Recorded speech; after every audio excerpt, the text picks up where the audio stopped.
Hey everyone, it's Katie and Mike. Say hi, Mike. Hi everybody. So we are in the second part of our double feature, our unexpected double feature. Could you roll up the window, sweetie?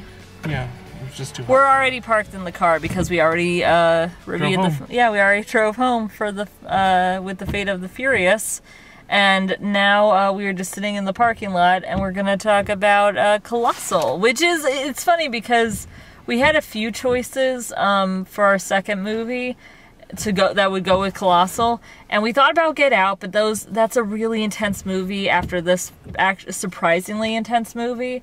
And then there was also Beauty and the Beast, which has a cast member connection, but we ended up going with Fast and the Furious just because we wanted something that was completely different from this. So with that in mind, so Colossal is a movie that I've been wanting to see for a while because I saw the trailers for it, and it was just like, it was a weird enough premise that that I wanted to see it, and see it with as little context beyond the trailer as possible, which is a good thing because there's a twist in here. A twist that will make the non-spoiler part of this episode quite short, because there's a lot of spoilers. A lot of the plot revolves around that. Yes, I agree on that. Yeah. This is one that's going to be hard to not talk spoilers on very much. Yeah, so I think we're going to make this part short. So I think that this is a movie well worth watching. It is unexpected. If you watched the trailer and you thought, oh yeah, this looks really funny, but kind of like a dark funny, there's a lot more dark in it than you're expecting from the trailer. So that's a big heads up. It is a movie that, again, the pacing is not something you would necessarily expect, which I think was something that you said. You said that you didn't like the third act as much, which is surprising because apparently the third act was where someone, I think it might have been Philip, our friend Philip, might have been the one that said he was actually getting slightly bored in the second half, and then the third act actually sped things up.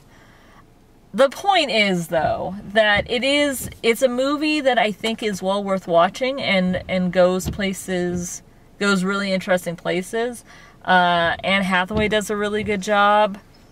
Jason Sudeikis puts in an interesting performance. And again, there's certain things that are planted in the first act, that that pay off actually really well, but in subtle ways. So I'm being as vague as I can. But I know you said you thought it was okay. I thought it was good. Okay. It's better than okay. I thought there were a lot of funny moments and a lot of good moments in the first two acts, I would say. Yeah. And then once you get round the corner of third, you sort of get into this area where it's like the jokes are gone and gloves are off, and it's like... It's a hard watch? Well, I would say, like, the gloves are off, and then it just, lightly hits you on the face. Like it didn't commit hard enough to something, and then it just sort of, like, it was just sort of, like, it's too dark. It's, like, the thing, it's hard to talk about it without spoilers. I know. So, all right. Let's get there. Yeah. So, I still think it's well worth a watch. I think it's really good. I think it'll be a really good rental. I'm not saying if you want to see it in theaters, go right ahead, but I also think that it will be very watchable on the smaller screen too. Yeah. But like I said, but yeah, there's a lot of emotional, intense stuff that I would almost like suggest a trigger warning for, but I don't want to talk about what they are because it would spoil some stuff, if that makes sense. But if like really intense dynamic stuff is not good for you, then just be warned for that.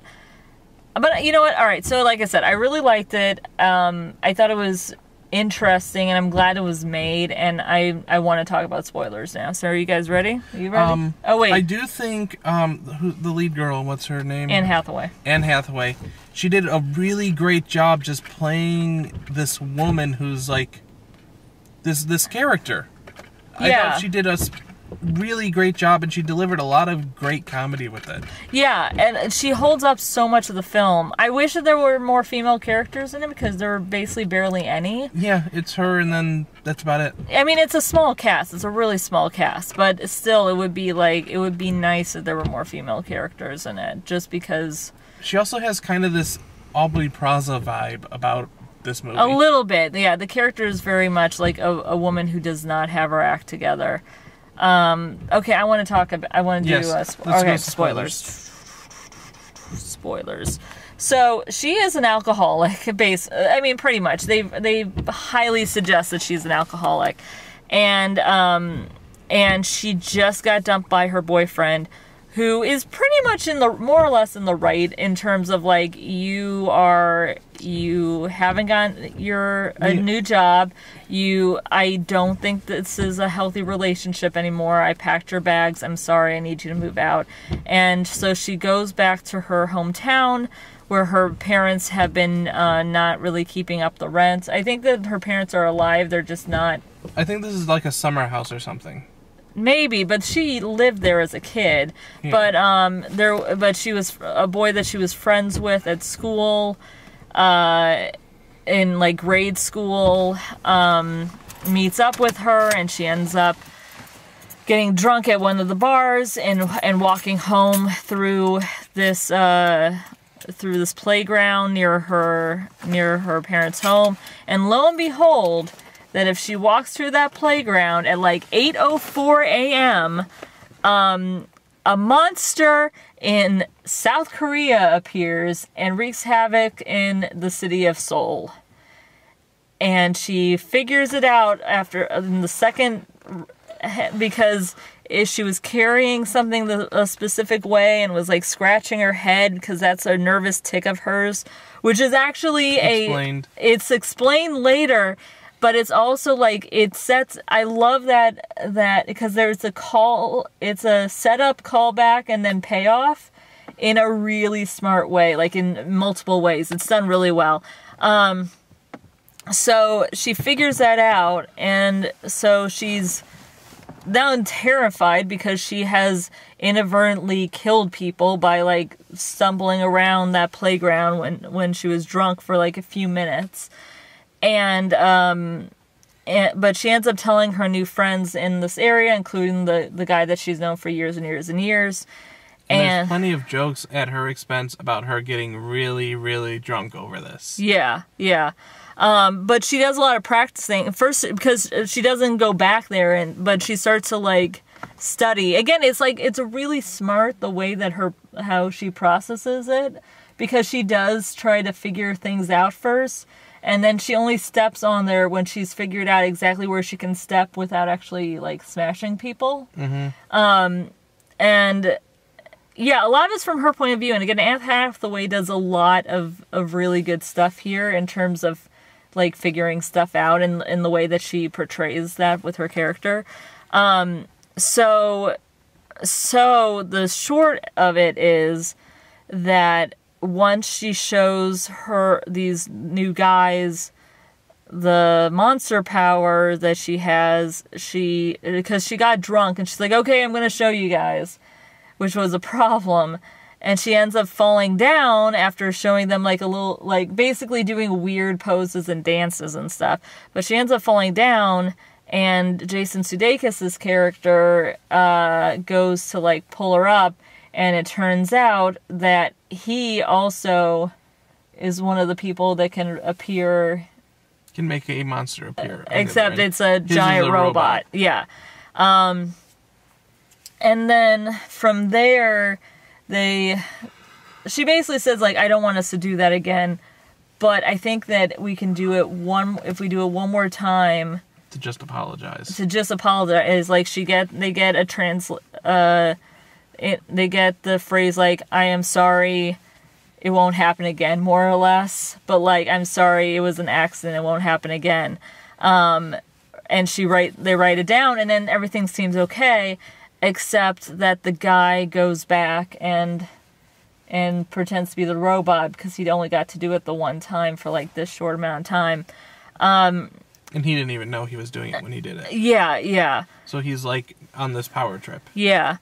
And among other things, there are things before this starts to happen that actually, looking back, tip you off to Jason Sudeikis' character is not a particularly good person. There are very specific hints, like that he's being very emotionally manipulative. Yeah, there are little things, especially giving of the gifts and all these things. Yeah, he keeps giving her stuff for her like empty apartment, which at first is like it doesn't seem that bad, but it also is like there's also some weird stuff going on with it. There's also the part where one of his friends there's a part at the beginning where she has to ask one of his friends the friend's name, and she kind of like bitter chuckles and says, "Why do you guys do that?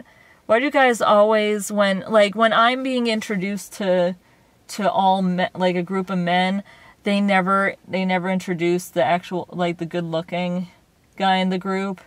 Like, it's instinctual or whatever." And she says that out loud, and it's like a passing thing. And then later on that night, the guy's getting vibes from her, and he kind of tries to kiss her. And she's mostly like, "Oh, I'm good. It's fine." And Jason Sudeikis' character has, like, a freak out. That, again, first you read it like, oh, because, like, this woman that he brought in as a friend just got something hit on. Yeah, just got kind of hit on. That's not cool. Like, she just got here. Or maybe he's used to his friend being like this before or something. Like, you play it off as an audience member, and then you realize later, oh, that's not a good thing. And then, so, after when he tries out just, like, being weird with the robot, she has decided that night to sleep with his friend. I believe his name was Josh. Josh? Okay. Josh was the Jason Sudeikis' character? No, he was Josh was the good-looking... kind of doofy guy? Yeah. I think he's a construction worker because he had construction hats in his apartment. Yeah, I'm looking. Joel, I think. Joel was it. So there was Joel, there was Garth, he's just a nice pretty boy. Yeah, he seemed like a kind of doofy guy. Oscar was Jason Sudeikis' character, so Oscar. And then their other friend was played by Tim Blake Nelson, who's like a character actor and kind of has a doofier face, who apparently you find out later has a coke problem, which explains why he was like always forgetful or acting kind of silly. They don't really... Anyway, and it's weird because then after a while he leaves he's only around for so long in the thing. Yeah, he leaves the movie after Jason Sudeikis' character sort of reveals his coke problem. And then he's just gone from the movie after that. Yeah. So, because they got into a big fight. Yeah. So... essentially, after this happens, and Oscar realizes that Gloria, Anne Hathaway's character, and his friend slept together because they both they drove together to the playground to tell him to knock it off and stop like trying to fuck things up. He becomes genuinely very abusive very quickly, very emotionally abusive, and physically abusive too, because he ends up hitting her quite a bit later in the movie. But he is essentially what he starts doing immediately after he decides that he wants to control her is he says, like, "You're gonna do what I tell you to, or I will do a rampage, and you can't stop. Like, what are you gonna do?" And yeah, she can fight him, but that's about it. So, but he says, like, you leave, you decide to quit. Oh yeah, he gets her a job. This was the other thing too. After he finds out she was blackout drunk, he says, "Oh yeah, the other thing that happened was I offered you a job and you said yes." I don't think that actually happened. Yeah, I'm really beginning to, like, it kind of makes me wonder if he was drugging her with drinks. I don't think it was that. I think she really did black out drunk. I it's think, but I do wonder if he was drugging her. That could have even been a plot but point like they cut out. maybe. But I also think that honestly, she had an alcohol problem. But I think the fact that when he found out that I think that one, he was probably stalking her. So all that stuff that he said, like, oh yeah, you told me about this. But I think I think the specific thing of him saying, oh yeah, you accepted a job from me is 100% him making that up so that she'd want to take the job. With, like, it's basically taking away her choice on it because she's like, oh, okay, I guess I do. But yeah, there's some really, really not okay things. And I know that there are people that are going to see this movie and go like, oh, that's unrealistic. Except, not really. You find out later, too, that she and him were both... The reason why they are the ones affected is that when they were kids, they went to the construction site where the playground ended up being because one of her school projects flew away, and she saw him basically choose to destroy it instead of... Like, he was clearly going to destroy it and go, oh, it broke. I'm bringing it back to you. And she gets so angry that, like, a weird phenomenon happens and hits her, like, right... It was a lightning bolt. It was a lightning bolt. It was very, like, science-y. But that's the reason why her head scratches like this. Which, again, it's a nice setup and payoff. It's really, really nice, like, clean storytelling. But that was the reason why she and him are both the only two that are affected by this, and it was on that site. But he is very, very abusive to her. Her ex comes to town, who's played by Dan Stevens, who it took the entire movie, it took until the ending credits for me to realize that he is the guy from Legion.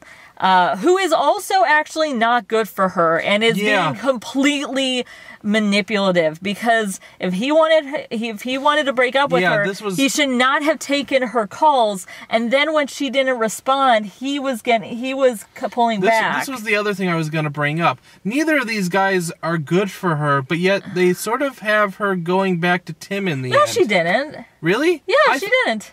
Are you sure? I'm 100% sure that she didn't. I thought because she was keeping in contact with him when she was in Korea. I think she just called him. I think she answered him because she was going to tell him that she was okay. But I did not read that as her going back to him. I really read that as she was going to go back to him, because she also made, like, I know she's playing Oscar, Jason Sudeikis' character, in the scene where she makes the call to Tim that says, like, okay, I'm going to be with you on that plane in the morning. So you want me to tell you what I think? I think she would... All right, so this is... we only have so much time. She's totally playing both of them, and that she wants...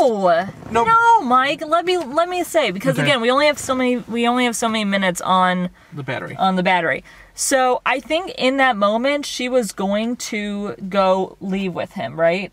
But then the whole thing happened where Jason Sudeikis beat the crap out of her on the playground, right? Yeah. And was basically like, every day is going to be like this. And then he killed people. Like, he actually he chose to kill people. I think, and then once she had that moment of looking at the Upside Down, she formulated a plan. After that, I don't think she was going back to anyone. Genuinely. And she could definitely tell that there were things about the other guy that were not okay. But no, I 100%, I mean, you can interpret it lots of different ways. There's no way she was going back to the ex. I know. If she goes back to the Tim ex. No, she's not. And that was the only ex, by the way. I'm just saying if she goes back to him, it's a lesser movie to me. But if it's the way you're thinking it, if it happens the way that you're thinking it does, then I think it's a better movie than what. Yeah, there's no way. There's no way. Well, we're gonna have to rewatch this movie again because I will point to you. She's clearly picking up the fact that he's being manipulative, not in necessarily the same way, but then again, the Jason Sudeikis' character also lights his own bar on fire and then says this is the worst I could do in this bar, and you're still going to stay with me because I will murder people if you don't. Which is, again, so abusive. Yeah. And the fact that he goes, and here's the thing, and people will go like, well, that's crazy that no guy would do that. And it's like, here's the thing. There are certain men who would absolutely, if they could get away with controlling a woman like that, would absolutely do it. And that's kind of the damn point. And this didn't come out from nowhere. They clearly set things up. They clearly set up everything. And that's really the point of the movie. And I think that that's actually really smart. Anyway, I really liked it. I like it more the more I think about it. It's definitely going to be a rewatch because I think that there is lots of stuff to it. Maybe even stuff that I missed or you missed. Or yeah, something. yeah. And I'm sorry that I'm being so... I hope I'm not being too... I wasn't being too short with you, but we literally only have a few minutes left on the battery. So I'm like, I'm trying to get to my point. But I think that they did the way I interpreted the ending was that, first of all, she destroys him, which I really like. She, like, literally tosses him, which is pretty great. But... I was really worried when she tossed him that the robot was going to land on somewhere in South Korea. And it said it's like a mountain area. Well, it just sort of, I think it just disintegrates in the air. Oh, right. But he wouldn't disintegrate in the air. So no, he just goes splat. Yeah, he would go splat. Yeah, so... I do think that the way they flipped it and reversed it to do the ending here with the she travels to Seoul to bring the monster back to the little town. I think that was creative, but I saw it coming from like a mile away. I didn't see it coming too much, only because like it didn't occur to me. But once the thudding happened, I could kind of you figured it out fast. But I do so like. But the way I interpreted the ending is after she finishes him and she's walking away, that she does not go back to her ex because she recognizes the fact that he's also being. Because she even says it in the she says it in the hotel room. She's like, why are you even here? Why are you doing this? Why are you calling me? I have a client here now. Yeah. It's my job to be here. Yeah, and she also says, like, you said you were done with me. Why are you emailing me? Why are you trying to call me? Well, I wanted to help you. And I'm like, no, you clearly don't. And it's really creepy also how you were, like, negging her. And yeah, there was like a lot of really creepy, abusive behavior. But that's the thing, the movie is clearly knows and is pointing it out. Like it's framing it in like a creepy ass way. So yeah, I really, like I said, I thought it was really good. I do want to rewatch it because I feel like there's going to be a lot to it. I would really love to see this as actually a double feature with what was it? The Cloverfield Lane movie. 10 Cloverfield Lane. I feel like, but I don't want to say that on Twitter because that would totally spoil some major elements of Colossal if you've seen Cloverfield Lane. Yes. But they have very similar topics beyond the monster thing.